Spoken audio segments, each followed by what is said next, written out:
is good. Regularly checking your map is a core part of most Resident Evil games, and so it is in Village 2. This is a tip that those familiar with the series will know all too well, but if you're a newcomer, always keep this in mind. If a room on the map is highlighted blue, that means it's cleared, and you've done everything here that you can do. If a room is red, there's still something that you haven't found, whether that's crafting components, ammo, items, or treasures. Keep an eye out for the shiny stuff. Speaking of treasures, Resident Evil Village brings back the shiny, sparkling treasures of Resident Evil 4. And just like in that game, many of these are often hiding in plain sight.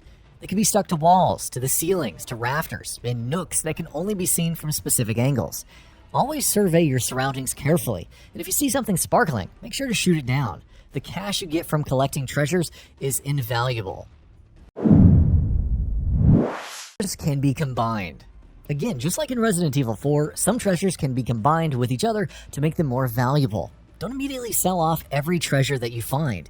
Head to your list of treasures in the menu, and the game will tell you if a certain treasure can be combined with others. Fully completed treasure sets earn you significantly larger quantities of cash when sold to the Duke, so always keep that in mind. Explore thoroughly. This should go without saying, especially in a Resident Evil game, but we're gonna say it anyway, because it's important to remember. From missable treasures, to animals, to new weapons, to notes and logs, to even some secret bosses, Resident Evil Village has a lot of stuff hiding behind optional content that you can miss entirely, so make sure that you don't rush through the game. Anytime you enter a new area, explore it as thoroughly as possible. There's more to explore each time you return to the village. In fact, you should explore thoroughly not only when you're entering a new area, but also when returning to the older ones. You'll be returning to the village, which serves as a central hub multiple times throughout the game, and each time, you'll be able to head to new sections that were previously inaccessible. From being able to unlock doors, to being able to head to far-off locations that you couldn't get to before, the village will expand each time you return to it. Every time you come back, make sure that you take some time to explore it some more before you resume the main quest again.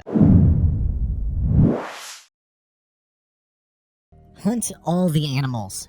Animal hunting is a completely new mechanic in Resident Evil Village, and it's quite crucial. The Duke can cook up special meals to permanently increase your max health, guard defense, and movement speed, which, as you would expect, is very important.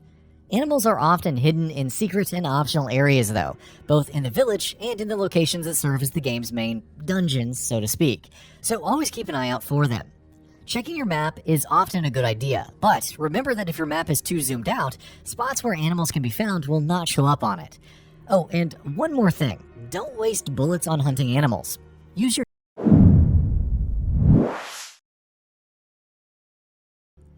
Don't waste money on upgrading the starting pistol. Like Resident Evil 4, Resident Evil Village has you spending money to upgrade your weapons throughout the entire game. We'd recommend not immediately getting started on that though. More specifically, don't waste money on upgrading the pistol that you start the game with. You get a better pistol not long afterward, and it's better to save up and use your money to upgrade that instead.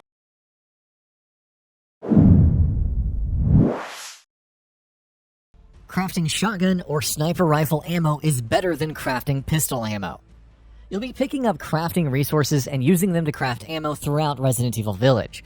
But if you have a choice, it's better to use those to craft ammo for your shotgun or your sniper rifle than for your handgun. Handgun ammo drops are plentiful in the game, while the Duke also sells handgun bullets for pretty cheap prices. Sure, sometimes you might find yourself with little to no ammo, in which case you'll have no choice but to use your resources to craft handgun bullets, but if you can help it, prioritize other, more powerful ammo types. Shoot crows. Just like Resident Evil 4, you can shoot down crows that you spot in your surroundings, and just like in Resident Evil 4, they often drop cash. If you're ever short on money, shooting crows is a pretty good way to build up a decent reserve. They don't drop massive quantities of cash, of course, and you also need to keep an eye on how much ammo you have and whether you can afford to waste it on shooting crows. But if you have dire need of money, they're a good last resort if nothing else. Shoot down the cages. Shooting crows might not always be worth it, but shooting cages almost always is. Often you'll find small yellow bird cages hanging from trees or ceilings in Resident Evil Village. Every time you do, make sure you shoot them down. They always give you either ammo or crafting resources, which is always useful.